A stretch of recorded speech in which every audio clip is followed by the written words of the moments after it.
அதுதான் பிரச்சனை.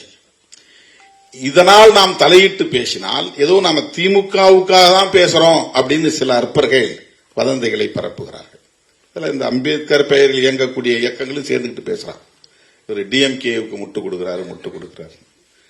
டிஎம்கே கோலோச்சுகிற கட்சி, அதுக்கு யாரு போய் முட்டு கொடுக்க போறா? சாயிர கட்சிக்கு தானே முட்டு கொடுக்க முடியும். ஒரு பொருள் இந்த செவரு பொதுவா சாய போகுதுன்னா போய் முட்டு கொடுத்து நிப்பாட்டுவான், சாயாம இருக்கிறது. சாயும் நிலையில் இருக்கிற ஒரு இயக்கத்திற்கு தான் முட்டு கொடுக்க முடியும். அது ஒரு அசுர பலத்தோட ஆட்சியில் உட்கார்ந்து இருக்கிற கட்சி, 6வது முறையா ஆட்சியில் உட்கார்ந்து இருக்கிற கட்சி. அந்த கட்சியை எவனோ எதிர்த்து பார்த்து அவன் எல்லாம் போய் சேர்ந்துட்டான், காணாம போயிட்டான், கரைஞ்சு போயிட்டான்.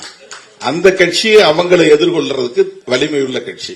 அதுக்கு போய் நாம ஏன் முட்டு கொடுக்கிறோம்? நாங்க ஏன் தலையிடுறோம்னா, நாங்கள் பேசுகிற அரசியலுக்கு நீங்கள் வேட்டு வைக்கிறீர்கள். அது திமுக பேசலாம், திமுக பேசுங்கிறதுக்காக நாங்க அந்த அரசியலை பேசாம இருக்க முடியாது. நாங்களும் பேசுறது சமூக நீதி அரசியல்.